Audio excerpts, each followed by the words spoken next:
Don't miss the tea. Subscribe now. Oh my God, girl, put your drink down. No, seriously, put it down because you are going to choke when I tell you this.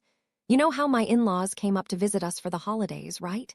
It was supposed to be this nice, cozy Western Kentucky Christmas, just family, food, the usual.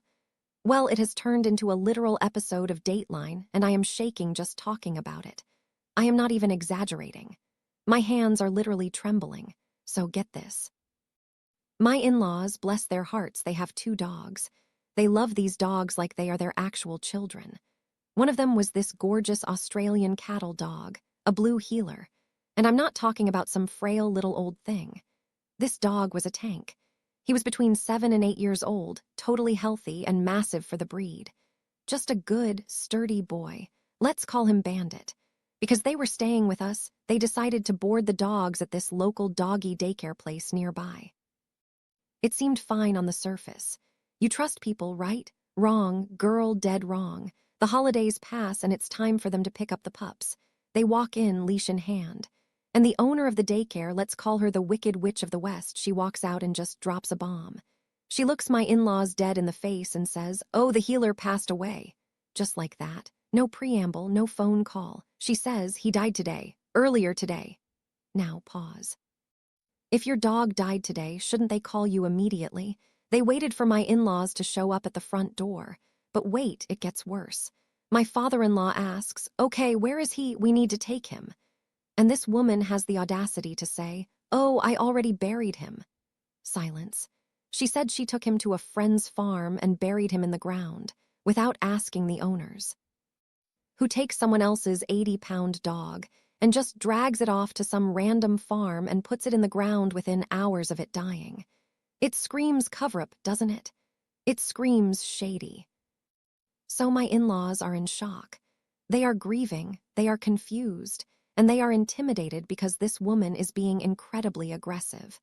And then, you are not going to believe this, she makes them pay the bill for the other dog before she lets them take the surviving one.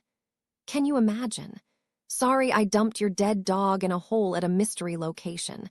That'll be $150 for the poodle, cash, or credit." They left with just the one dog because they didn't know what else to do, and they came back to our house just completely broken. When they told me what happened, I saw red. I mean pure, unadulterated rage. I told them, absolutely not. This does not add up. A healthy dog doesn't just drop dead, and a business owner doesn't hide the body unless they have something to hide. I decided I was going to handle it. I called the woman myself. I asked her simple questions. What were the symptoms? What time did he pass? Where exactly is this farm? We need to go retrieve the body. She refused to answer anything.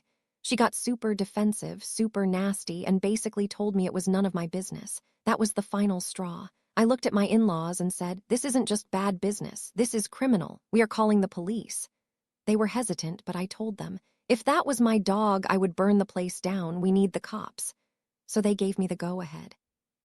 I called the county police department. Western Kentucky police don't play around, thankfully. I got an officer on the line and I spilled everything. The lack of notification, the friend's farm, the refusal to return the body. And you know what the cop said? He said, "Ma'am, that is extremely suspicious. You need to press charges immediately." I felt so validated. You could tell even the police thought something was seriously wrong. So they actually went out there and pulled up to the doggy daycare to question her. And listen to this. This woman, this absolute piece of work, looked the police officers in the eye and refused to cooperate. When they asked her to show them where the dog was buried so the family could have closure and proof of death, she told the cops, "Get a warrant. Get a warrant," to the police. Over a dog she claims died of natural causes. If it was a natural death, why are you making the police get a warrant to show them a patch of dirt? Why are you guarding this grave like it's Fort Knox? The police are currently investigating, but they're kind of stuck until they can get a judge to sign off on digging things up. But while they were doing that, I started doing my own FBI work. I looked this woman up. Girl, the tea is piping hot and it is bitter. She has a rap sheet. A long criminal background. I'm talking about a history of shady dealings. I'm not going to dox her right here, but let's just say she is not a pillar of the community.